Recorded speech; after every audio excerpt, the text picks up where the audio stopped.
as we go on.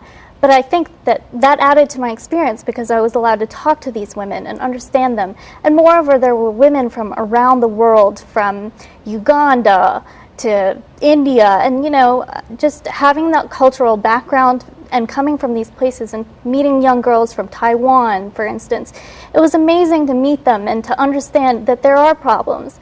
And I think one thing that we did relate to them is that they think that here in the United States, everything is just fine with us and that the status of women is okay and that, we must have good lives. And what our presentations did there was say that they weren't really all that great. Mm-hmm. And we have our own problems. Perhaps they're not as well developed, I guess, as theirs, but we do have issues, and I think that they always think we don't. Mm-hmm. So learning things like that and meeting these women and going to these events, like we went to the U.S. mission and we heard all these great people speak. We saw Ban Ki-moon speak. I mean, there's so many opportunities, and we actually had one of our presentations followed by the CSW newsletter, and all these women and men who were attending the conference read about it, regardless of whether they were able to attend or not, and that was really what was exciting. Truly an incredible experience. Abby, one that you will get to experience coming up. Tell us a little bit about your research. I know you focused on community health systems and women in rural North Carolina. What were your findings? Absolutely. Well, I really decided to focus on health, kind of in tangent with my interests. I'm really passionate about global health, and I want to go into the field of public health. And one of the Millennium Development Goals is to promote gender equality and empower women. So I was really interested to kind of see the overlap on that. Obviously, everybody should have the right to have equal health and have equal health opportunities, especially women. And unfortunately, there are disparities within this nation and even within the state. I became really interested in see the health systems and the collaborative partnerships that are in place in North Carolina to work with that. The organization I chose to work with was the North Carolina Breast Cancer Screening Program, which was a program that ran from 1992 to 2002 in North Carolina. And it focused on promoting breast cancer screening and mammograms for African American women in rural counties. And it was really just an incredible experience to do research and figure out what methods were successful and how do you reach out to these women to promote breast cancer screening. Okay. What did you find over the course of your research? What worked and what didn't work in terms of reaching these rural women? One of the most successful tools was community health workers. And community health workers are women just like you and I that can be trained in a specific health topic and work as a conduit from healthcare systems to their local community. And the North Carolina Breast Cancer Screening Program trained over 200 women over 10 years in breast cancer screening awareness. And during that time, one of the statistics was that before the study, only 43% of women would get a breast cancer screening, a mammogram. And after the study, that was up to 61%. And that was just through communication and just through talking and saying, hey, I want you to know about this. You're a friend, you're a family member, and I care about your health. Absolutely. It's very interesting, and I know it's something, those health disparities are something that is an ongoing concern here in North Carolina and across the country. Let's talk a little bit about you and your plans for the future. You are a junior at UNC Chapel Hill, and you have a couple of majors as well. You have you're majoring in biology with a double minor in chemistry and entrepreneurship. That's an interesting combination of studies there. What are you hoping to do in the future? Well, like I said, I'm really excited about public health. I'm interested in low-tech innovations that can reduce disparities. And I think community health workers are an excellent example. You don't need a high-tech vaccination or any fancy technology to communicate with people and to just let them know that their health is important and their health is valued too, and also just to be there as a friend and a comfort. Ideally, I would like to go to graduate school and spend some time abroad working in developing nations and kind of see where that takes me from there. I think the Commission on the Status of Women is just going to be an extraordinary opportunity to be exposed to public health and social justice issues and kind of learn where my calling is and where I'm going to go. Absolutely. This is an incredible opportunity for young women here in North Carolina. Anita, this is really what WomenNC is all about, giving the leaders of tomorrow an opportunity to learn and to grow, and they're also going to be sharing their work with the public on February 16th. Tell us a little bit more about that event. So on February 16th at the NC State University Club, we'll be hosting five students who have received the CSW Fellowship, and they will be presenting their research that they've done on the status of women in North Carolina on various topics. You've already heard Anuja's and Abby's as well. And the others are rural women farmers, technology education for girls, and human trafficking. And it's all about North Carolina, and that's what makes it really special.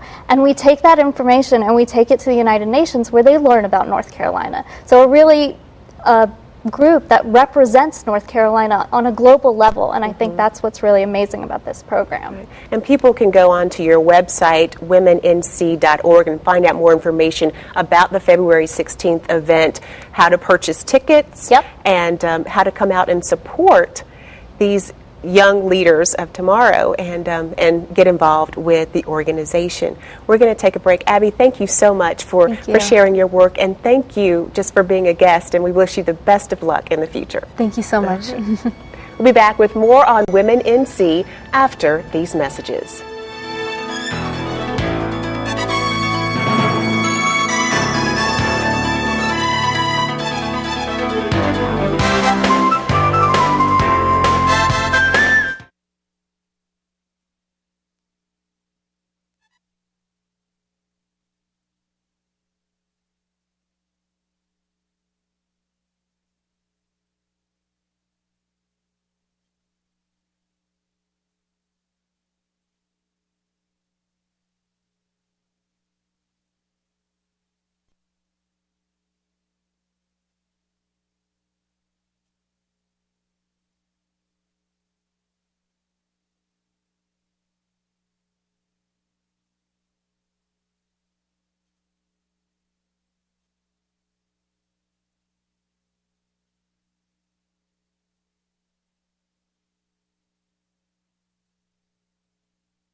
Welcome back to Tar Heel Talk. I'm Sonia Williams. WomenNC is a local organization working on global issues affecting women around the world.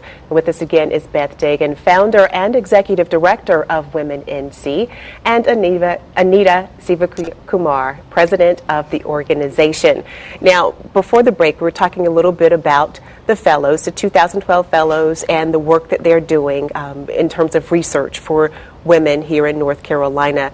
Beth, how exactly does WomenNC operate? WomenNC is a 100% volunteer-based organization, and we have volunteers in our board, in our advisory boards, and we have also the membership opportunities. All men, women, boys, girls, young, old, everybody are welcome. We have members as young as 19 and as old as 89. Okay. And we are teaching our students to learn from the experience of the pioneers and the leaders that they worked throughout their lives as activists in our community. to learn from their experience. And we are honored to just name one of our scholarship to Carolyn King, who is a lifetime activist in Bay County, and one of our scholarship is named after her, Carolyn King Scholarship. And then we work throughout the year to raise funds to be able to sponsor this student to go to the United Nations. Because that's about $2,500 for them to go, for each student to go. For each student. And it is really challenging. We haven't received any big grant from anywhere, and just with the small donations, we have been working very hard to make this happen. This is the third year, consecutive year, that we are sending this student, and we really need help with we need volunteers, we need financial help, and this is a good opportunity, as you mentioned before, for our young women, that they are the leader for our future, for the future of our community, and we would love to invite everybody to join. Absolutely. How can people find out more information about WomenNC? You can definitely go to our website, and there will be information about how to give us donations, as well as getting involved, and who to email as well, and just learning more about what WomenNC does and CEDA and everything that it's about. Okay.